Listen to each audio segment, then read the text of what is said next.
The following program is a PodcastOne.com production. From Hollywood, California, by way of the Broken Skull Ranch, this is the Steve Austin Show. Give me a hell yeah. Hell yeah. Now, here's Steve Austin.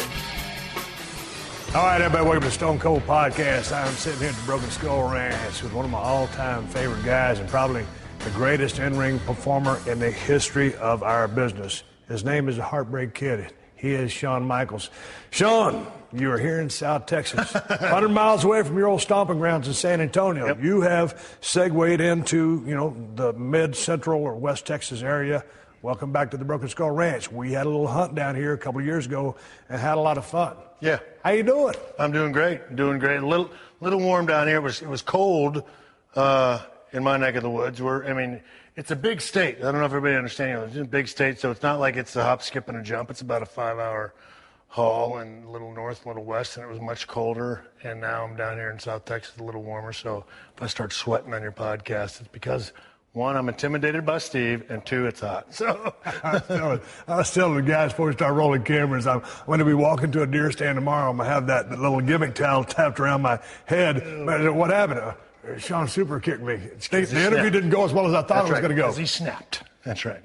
I have got a handful of papers in my hand. Now, there's a lot of your accomplishments and accolades on here that we're going to get to in the course of the conversation. But if you've got a question for me, or if this thing turns around and you're asking me questions, I'm cool with. This is going to be the podcast that either helps me keep my job or helps me lose my job. I want you to be at your best, and you're at your best when you are yourself, and I think I am too. Yeah. So from here on out, here we go. Let's start the podcast. That being said, where do you want to go? Well, look, we can talk about the things we have in common, which are, ranches and white-tailed deer, but that's probably not very interesting. No. But let's talk about ranching, and let's not talk about hunting because people have their certain picadillos with it. You make a living in the hunting industry now. Yeah. You have a show on the Outdoor Channel called MRA, yes. McMillan River Adventures. Shawn Michaels, McMillan River Adventures. You and Keith Mark. So tell me about this. You guys are traveling all over the place. Are you having fun doing what you're doing now that you've segued out of the business of sports entertainment? Yeah. I mean, again, I'm one of those people that I guess is I'm spoiled in some respects, and then I guess blessed in others. I only want to do jobs that I really enjoy being a part of. Yeah. And now I'm getting to go to these places, and I'm seeing some of the rural beauty of a lot of these places, and getting out into the country and meeting just some of the greatest people ever. And so it's been a joy to do. When you leave the business of where we were, there's that adrenaline rush, there's that satisfaction, or every now and then that disappointment. God dang, I had them, but I lost them. What'd I do wrong? But there's that feeling that is hard to describe, and if you could put that in a bottle and sell it, you'd be a multi-billionaire. How has all of the things that you're doing now fulfilled your needs, just from a guy who's used to being an entertainer and in front of all those people? Yeah, well, I got to tell you, I get the feeling, that you're talking about, and it is awesome.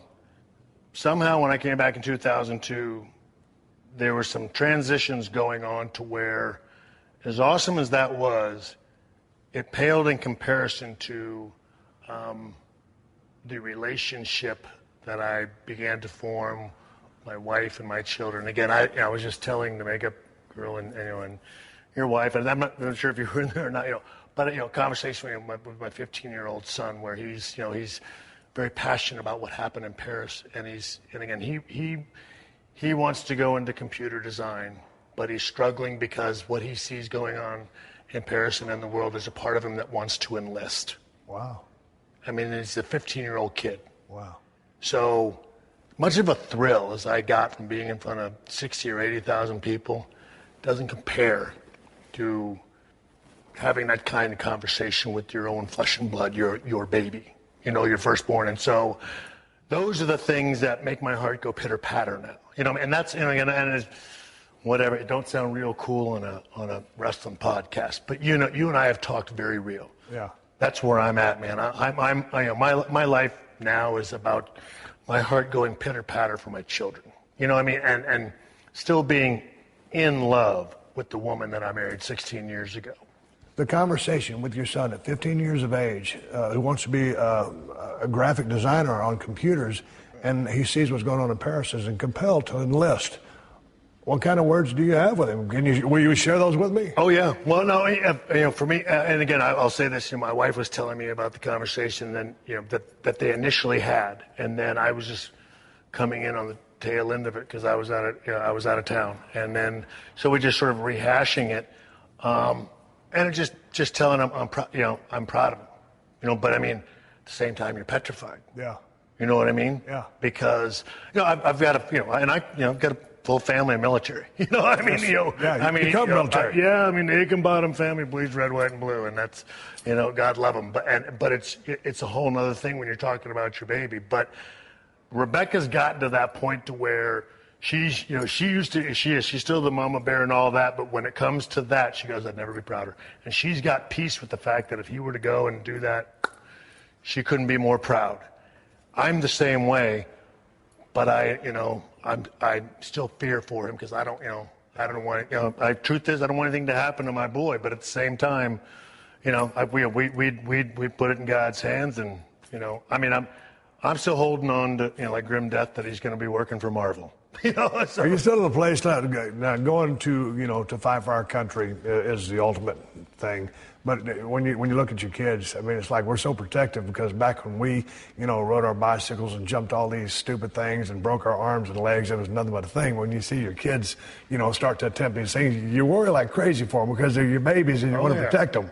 Oh, yeah. You got to realize you can let go and let them do their thing. Yeah, no, well, the thing, when he was racing, I was getting better with that.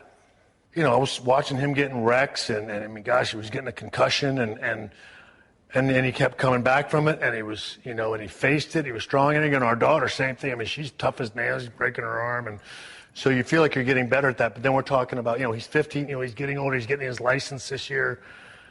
Now we're talking about big league stuff. We're not talking about a broken arm heals. The stakes are a lot higher. They are, and so. And again, it is you. On the one hand, you go, I couldn't be more proud, but at the same time, I'm so proud of him because he sits there and says, look, if losing my life is what it takes to, to get one of those guys that does something like that to an innocent person, it's all worth it. And you weep with, with pride, but, I don't want him to do that. You know what I mean? I don't want to lose him. I hear you. And again, look, I mean, at the same time, hey, that's years away. I mean, a lot of things could change. I mean, they could all change tomorrow. Hard to segue off of that story back into. How depressing am I now? No. But I'm looking at the Rolex, and I want to get to that watch here in a minute because that was a match that you had, WrestleMania 24, with the greatest professional wrestler that ever lived, Nature Boy Ric Flair. Would you agree with me that he was the greatest of all time? Yeah, I mean, as great as you were, as a traveling world champion representing that belt. I was going to say, but it was different. Yes. And I don't know how to, it's like, and again, that's what, and I don't get caught up in that stuff anyway. Like somebody asks me, I'm always going to say Rick. Yes, Rick, he says me, and it's very nice. Okay, yeah. I talked to the man, and he said you.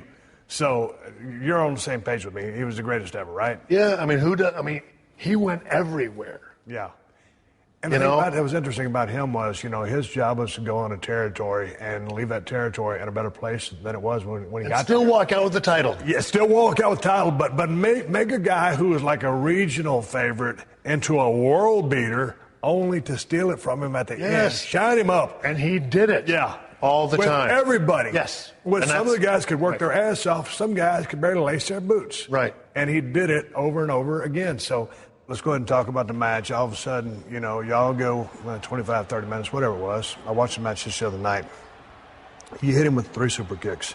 On the third one, he said, I'm sorry, I love you. You kicked him right in the mouth. And he was crying. When he hit the mat, he was crying. He wasn't crying because you hurt him.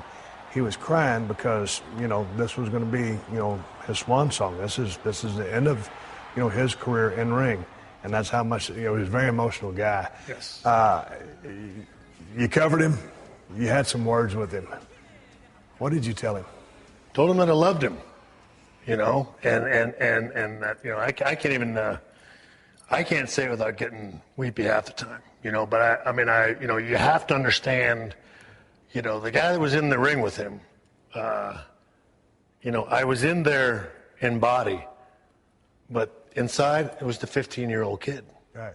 It's a 15-year-old kid that watched him every Saturday. Yeah. You know what I mean? And it was, you know, I can't do it, you know, but it was, you know, thank you, you know, for, you know, giving me this honor. You know what I mean? And you know, and I love you for it. Yeah. And so it was just, you know, again, because it was, and I mean, I hate going down memory lane. But I mean, you know, again, like 4 days before that, my buddy Kenny, who I used to sit there and watch all the time with, you know, watch Flair, we'd be watching at his house, and he called me and he goes, gosh, can you believe it? He said, Shawn, do you ever have to pinch yourself? I mean, did you ever think in a million years that you'd be going into WrestleMania with Ric Flair? When we were 15 years old watching it, and my parents, you know, and it's like, no. You know what I mean? And again, as you say, there's times when everything goes right. Absolutely everything. All the stuff in here is so incredibly real. All the emotions here, again, that's why he was crying. You know, it was whatever age he was at that. It was, you know, it was a man crying. You know, that's why when he came back, you know, it was like, you know, and all that was over with. You know, and he chose to tell, you know, the story about this, but this was something I wanted to do. And again, it was the 15-year-old kid saying, I want to do something special. Okay, well, tell me the story about the watch-in. So, well, I mean, you know, I knew we were having the match, and then so, I don't know, whatever, month, 2 months, whatever, I'm going down to my, you know, my jeweler guy there. I'm like, okay, can you make this happen for me? And I was like, Jiminy Cricket, Shawn. I mean, you know, what are we talking about here? And so I give him my perfect world scenario. Now, I couldn't do the perfect world because I wanted the Roman numerals. Right. But there's not enough room in there, you know, and so, like, all right, we'll do the number 24 and then the inscriptions on the back. Again, just because, you know, he was the Rolex wearing, limousine riding, and all of that stuff, and it was just something I wanted him to remember. I wanted him to know, you know, how important it was to me, how special this entire moment was to me, and also, you know, for him to, you know, I mean, you know, because I'm now Ric's friend, I'm a peer, and it's different. And I wanted him to know that yes, we're close, and you're always respectful, and we're buddies now. But at the same time, I hope you'll know that, you know, there was an influence there that I hope you'll always understand was really important and special. Right. And the thing is, all the years in the business, I mean, I can remember meeting him when I was 19 years old in Kansas City. He came in, he was working with, I think, Harley or whatever, and I just briefly, we were in the bar at the same time, and, you know, and he came up and he bought me a beer, and then all I know is I didn't get a tab that night. Yeah. I'll take care of it, kid. And it was just one of the coolest things ever. Yeah. You know, and so, again, just, I don't know, I just wanted him to know that, you know, I've never forgotten, you know, any of that stuff and sort of the role that he, you know, played certainly in my wrestling life. Right. One of the things that I've never forgotten, and another difficult segue, was the Montreal Screw Job. Yeah. Back with you and Bret the Hitman Hart, who I consider to be one of the best of all time. And when I name my best of all time, you and him are always neck and neck. And I just thought the world of his work. And, of course, you blew me out of the water. Back, you know how competitive we are. Mm-hmm. It's just the same as professional athletes. You'll give a guy props, but you kind of just do it sparingly, you know. So your deal was back then, you know, when I hadn't met you yet, I was like, yeah, he's a high spot artist, blah, blah. He's a high spot artist, you know. It's kind of like trying to, he's good, but yeah. Then all of a sudden you got him, you work with you, and it's like, never mind, he's that good. You know, that's the kind of thing. With Bret, how competitive was the dynamic between you guys? Well, you know, it started out not very competitive. We were friends. The respect was there, very mutual. But you guys were on the middle of the card because it was, the big man era was still going on. But even when he got the championship, I mean, I was very happy for him because we felt like it was a turning over, a new beginning. And he always, you know, heck, when he and I had a conversation, he always said, "Look, I see you being the next guy." From my perspective, I guess that me being the next guy happened sooner than he wanted it to, or that he thought it should. Now, having been on the other side of that, I understand that. having to face that there's a guy that's, doing better than you and drawing money and drawing ratings, tough pill to swallow. So going into Montreal, what was the deal going into that night? Straight up. Uncomfortable. Well, I mean, again, now first, you got to go back to whatever, it's like the Wednesday where the subject first gets broached of like, and of course I don't bring it up. I'm, everybody's sort of dancing around there. And then finally Hunter blurts out. But you're getting the fact, hey man, he don't want to do it. He don't want to do it. Yeah. Well, Vince is telling me. Yeah. And it's like, all right, well, I mean, whatever. I mean, because at the time I'm not grasping, like I'm getting the whole like, yeah, he could leave, but I mean, he says he's going to come to Monday and do that. And, and of course I see there's not value in that. That's as a company and all that. I get all that, but it's like, okay, but like what, I mean, it's, it's $1 million question. Like, okay, but what do you want to do about that? And of course he doesn't want to say it. And I always, you can think, 10 miles to Sunday about it, but I think he was waiting for somebody to bring it up. Right. And so that Hunter did. Hunter's words were, if he doesn't want to do business, maybe we should do business for him. Interesting. You know what I mean? And Vince says, well, what are we talking about here? We're talking about going there? And of course, I'm just like, I mean, I guess I'll do whatever you want. You're the guy trapped in the middle. It sucked. Yeah. I mean, so, again, even with all of our differences, it ain't an enviable place to be in. No. It's one thing, again, we had personal problems with each other. Yeah.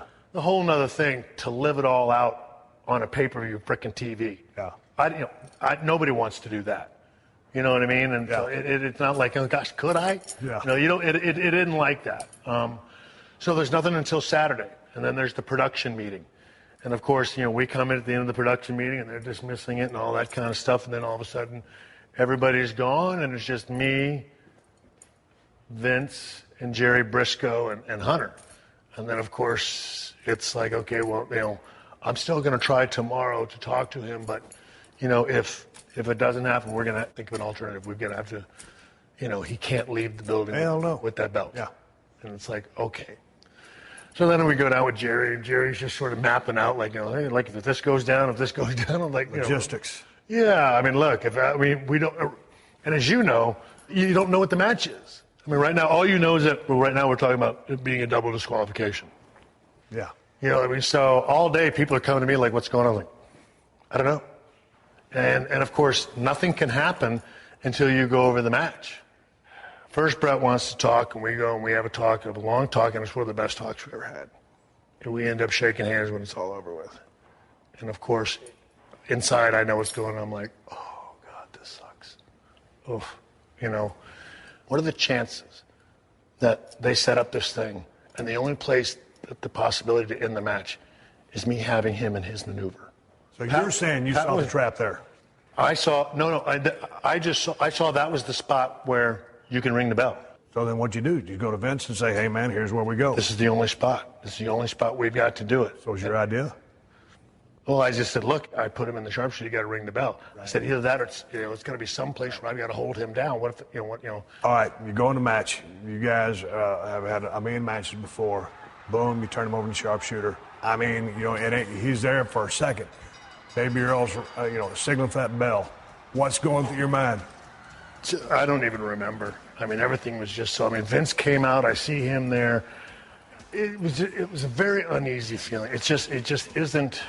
I imagine it's. I don't know. I've always been like those mob movies where you got to go in and shoot your buddy. Yeah.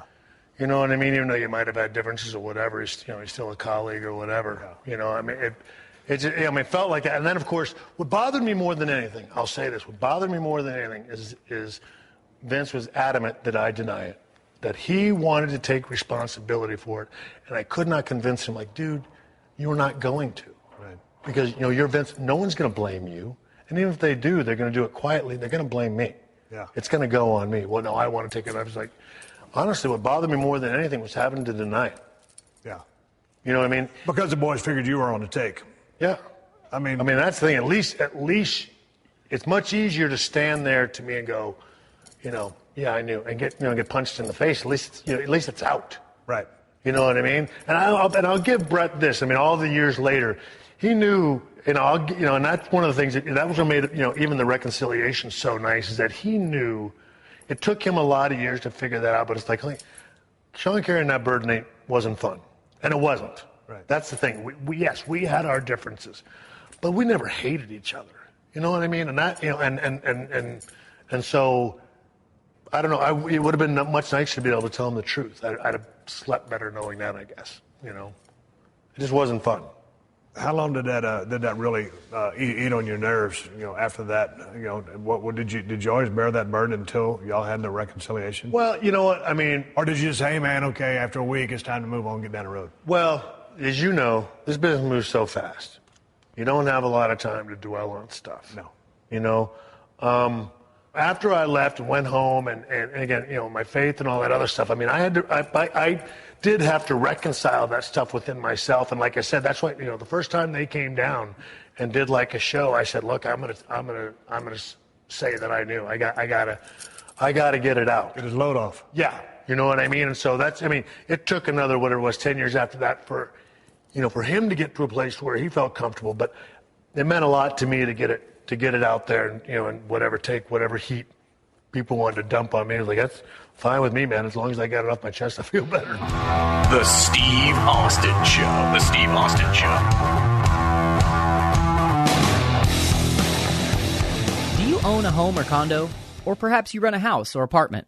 Sure you do. And Geico knows it can be hard work. Because whether you own or rent, you still have to fill it full of your stuff. Your furniture, the flat screen, and all the boxes of stuff that have been sitting there ever since you moved in, but haven't unpacked. It's hard to find the time, right?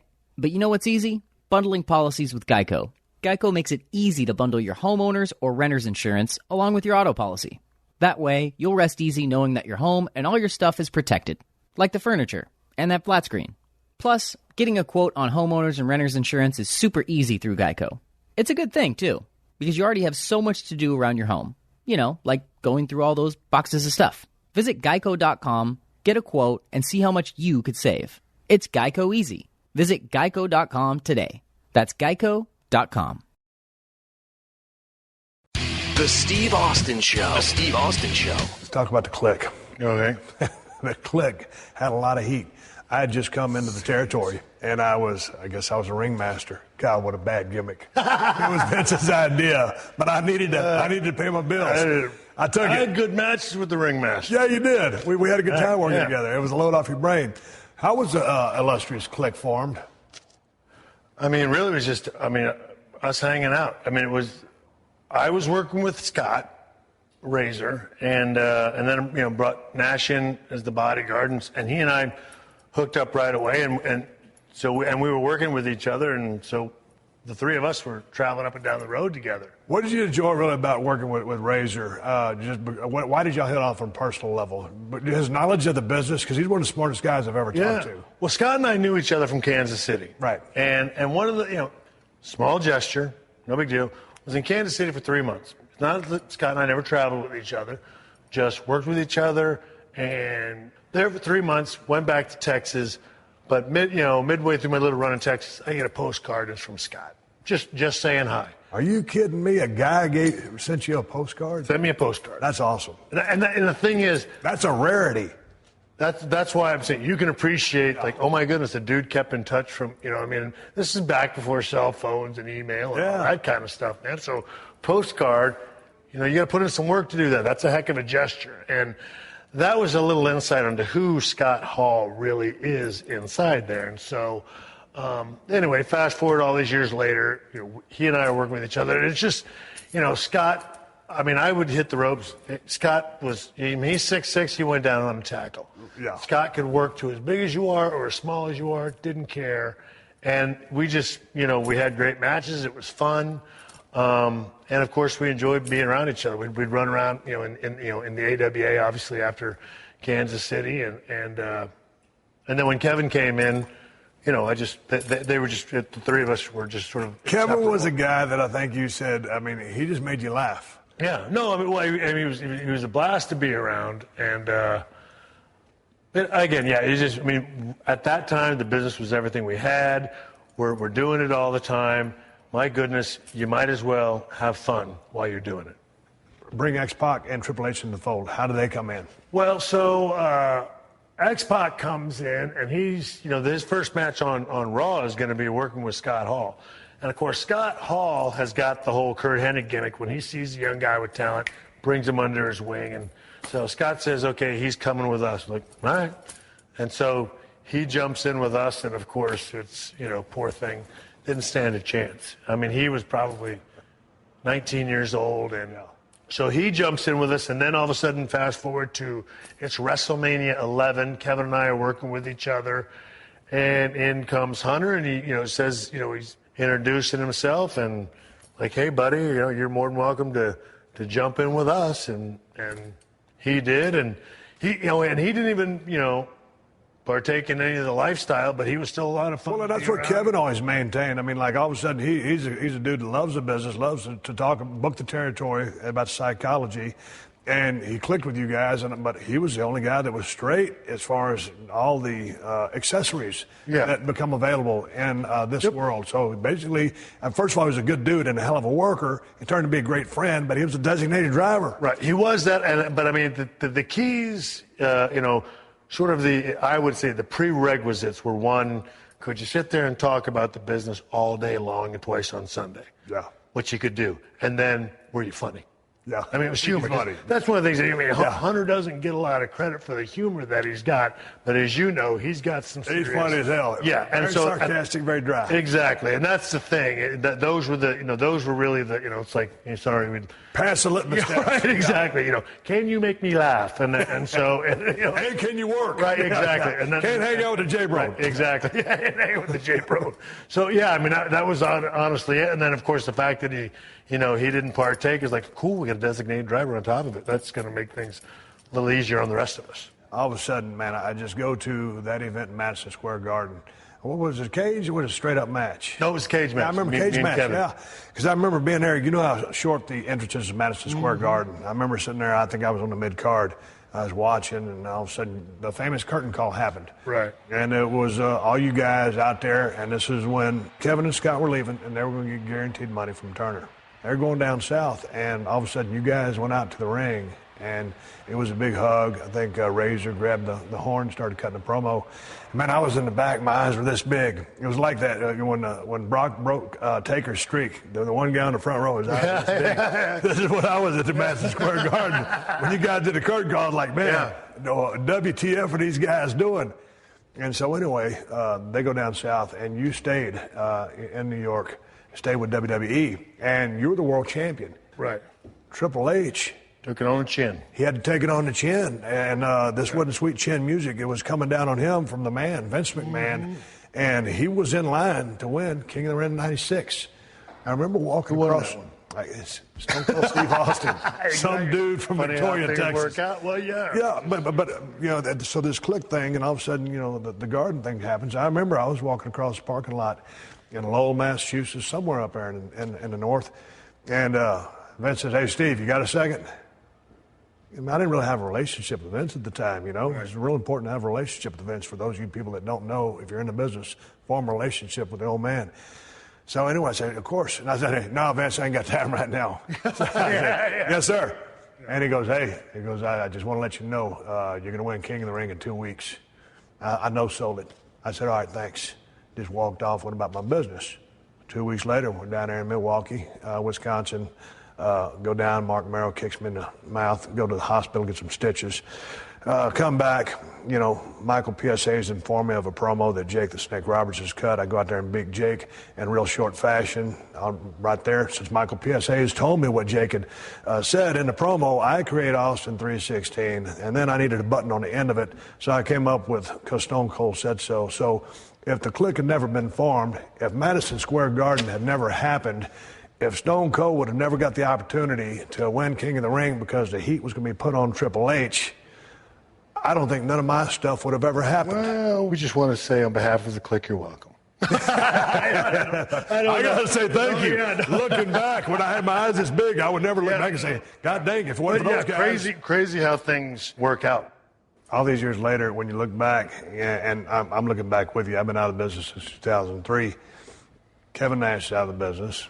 Scott Hall out of the business. Sean Waltman's still involved in the business to some degree. You're out of the business. Did I say I'm out of the business yet? I'm out of the business. Yeah, keep it in there. I don't want to set it out. But Triple H is staying in. He bought in.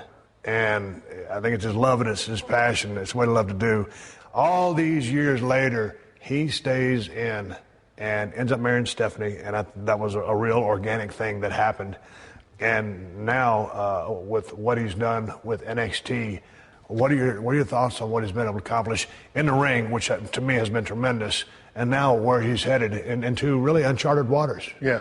Well, I'm not surprised by his accomplishments in the ring or out of the ring. I mean, he's a bright, together, hard-working dude. I mean, in the ring, no surprise whatsoever that he attained the success that he got, because he loved it and he was going to make sure he was going to be good. He worked hard. He was always a student of the game. Yes, too. yeah, always. Right, and so and for that to transfer over to the other, I'm not surprised. I mean, these are all things he likes to do. I mean, it all works to his strengths. There are some of us. I mean, you and I have talked.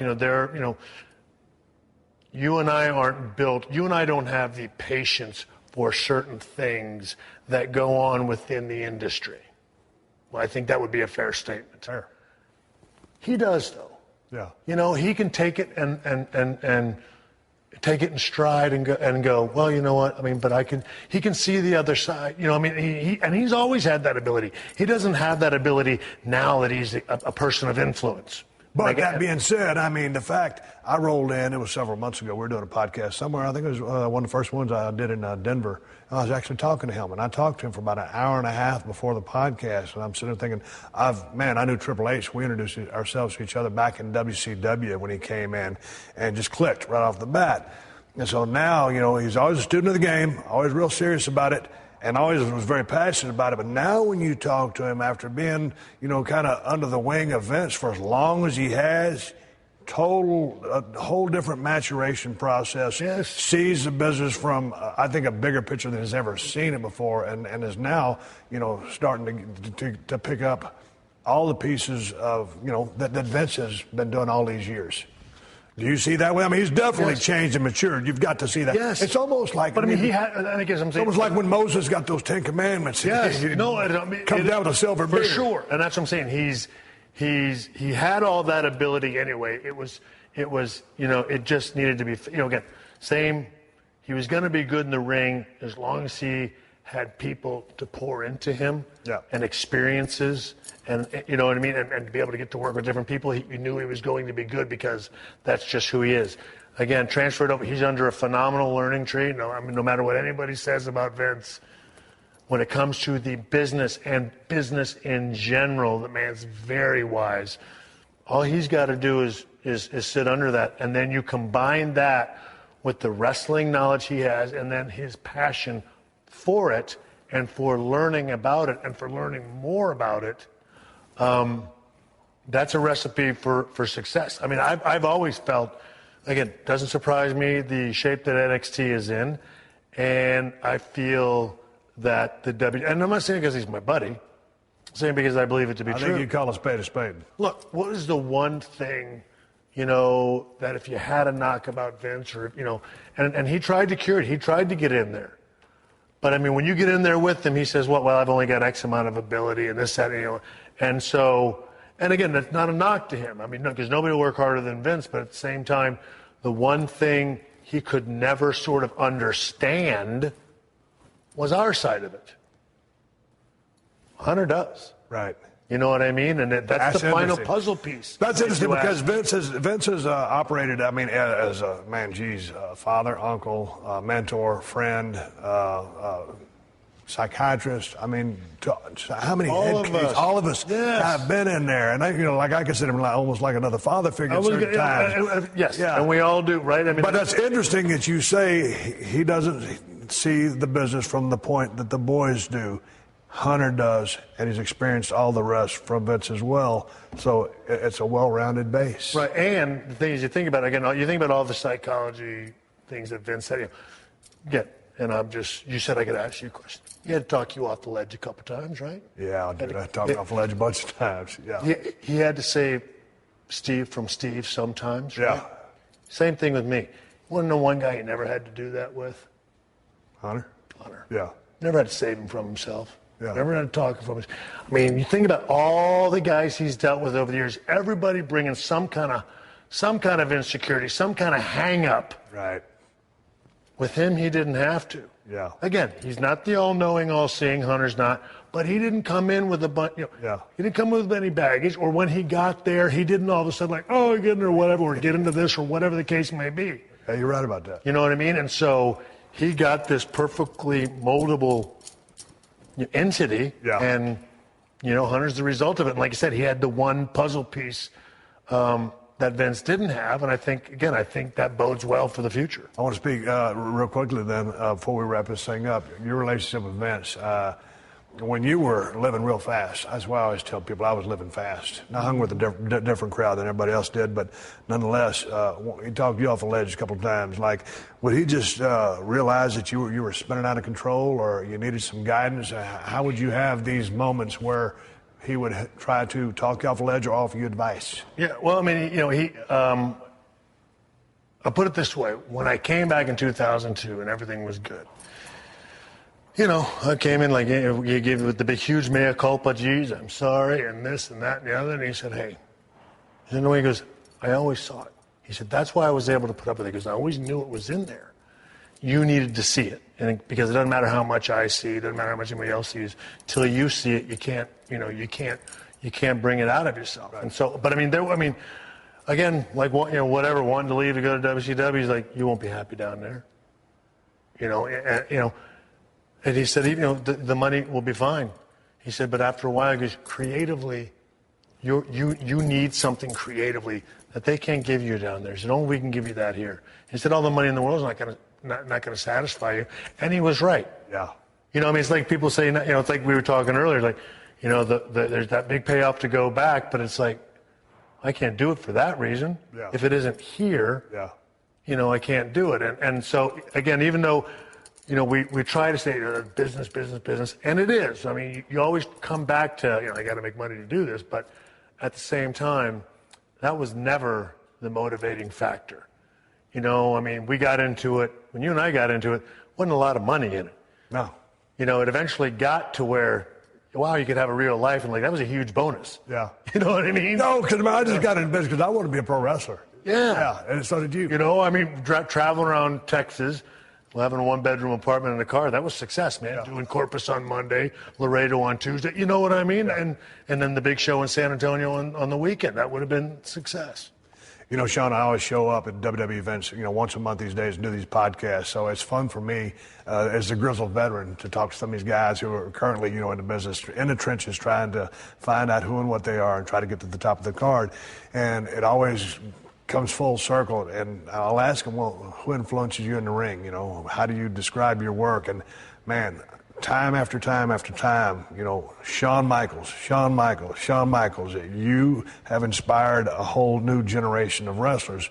When you hear that you've inspired some of the new guys that are in the ring right now, how does that make you feel? Well, it's nice. I mean, it's sort of it's what Flair was to me. And me. Yeah. It's very flattering.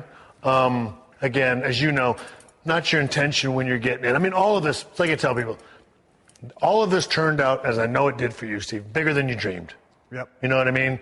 You didn't have the ability to dream as big as it turned out. Or at least, I know I didn't. Never envisioned it. Like I said, I'm certain I don't, you might have thought success, but I don't know that you knew that you were going to be the biggest. Never. You know what I mean? Never. And so, you don't think it. Yeah. And so, exactly. And so, from that standpoint, you go, God, this is really, I'm pretty thankful. This has turned out a heck of a lot better than I ever imagined.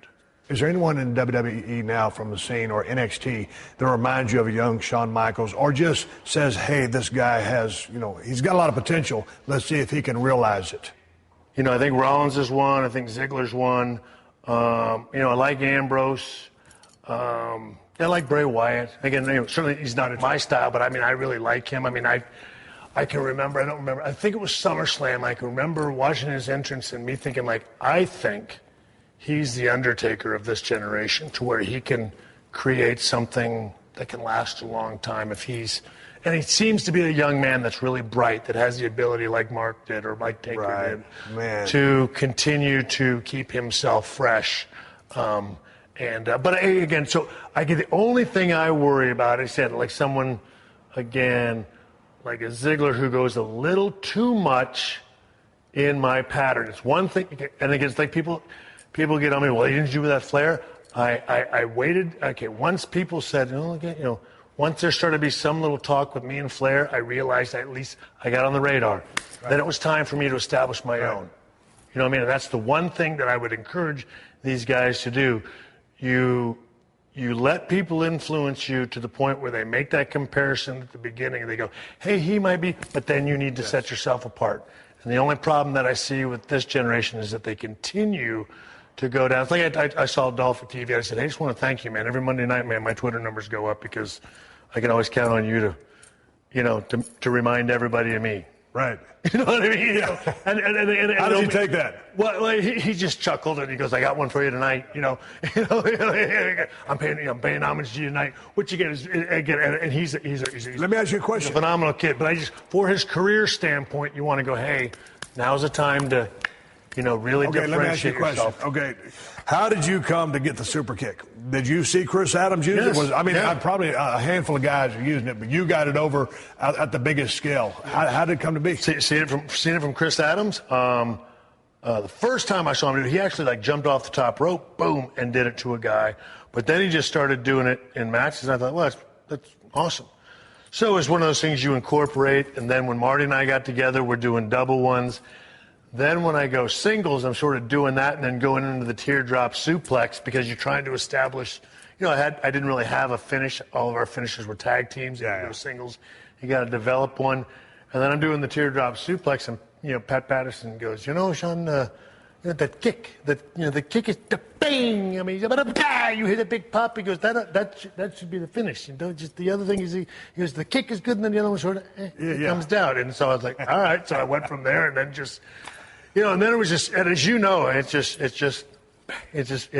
it out. How influential was Pat Patterson in your career? Because a lot of people know him. First of all, he's a hellacious worker, and a great tag team with him and Ray Stevens.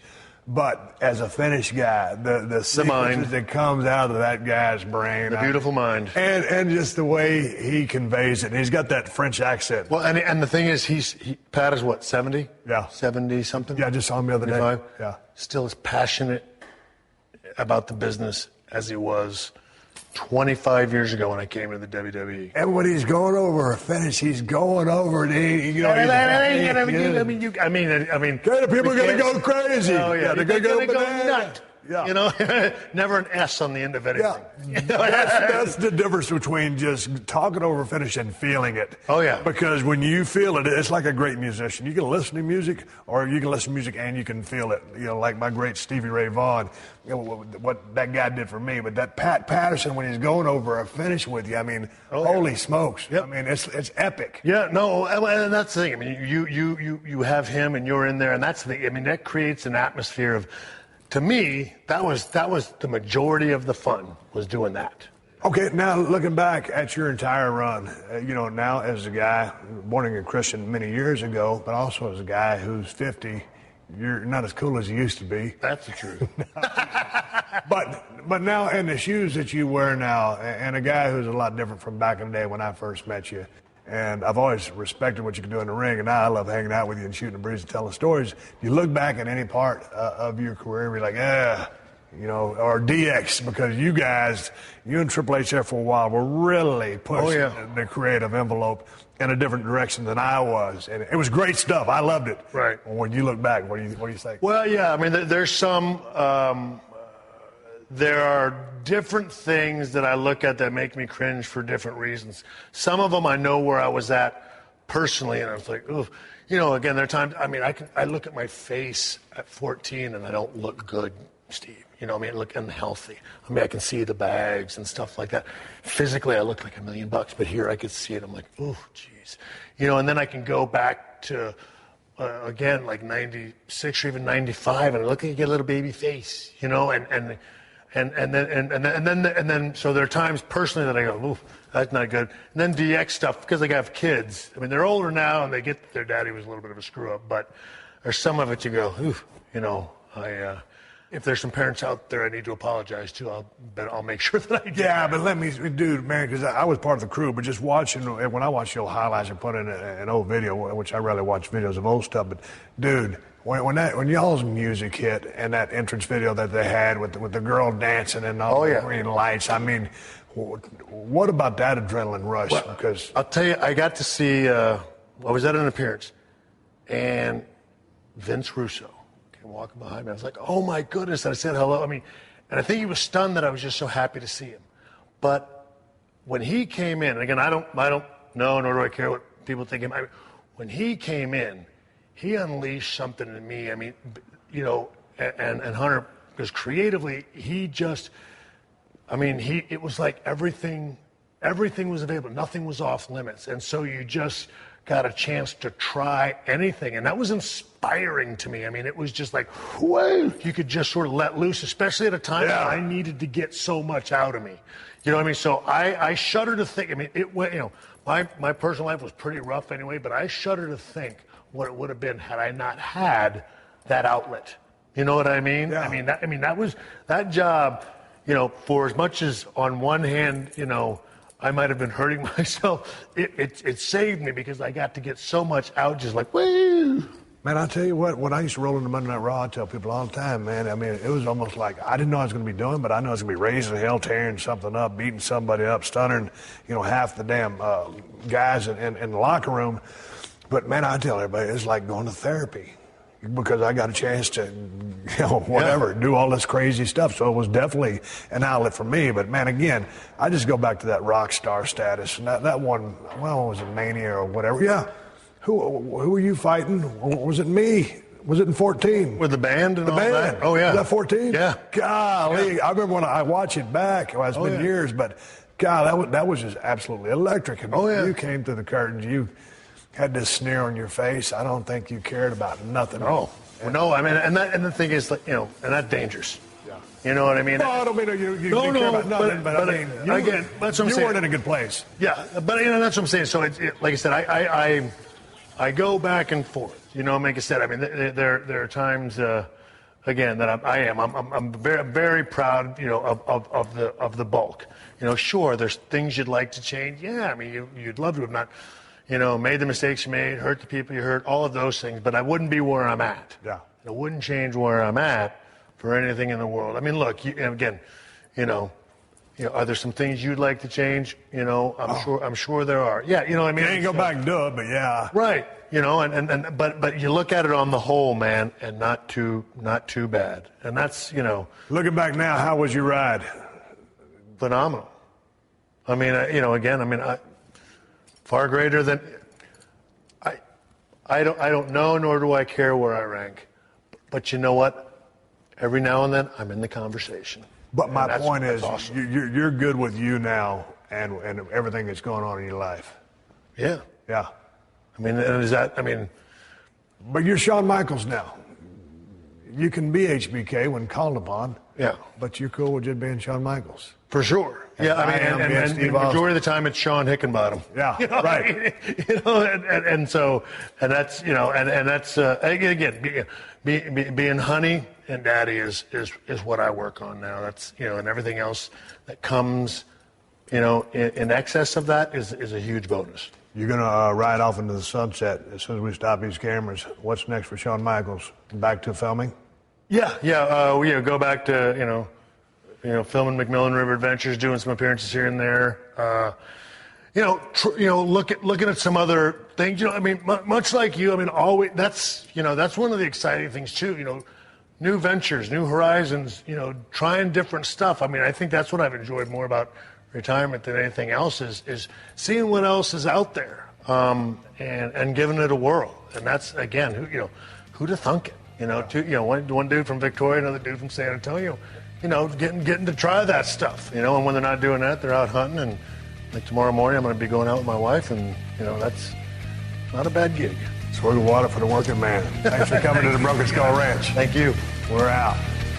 This has been a Podcast One production. Download new episodes of The Steve Austin Show every Tuesday at PodcastOne.com. That's PodcastOne.com.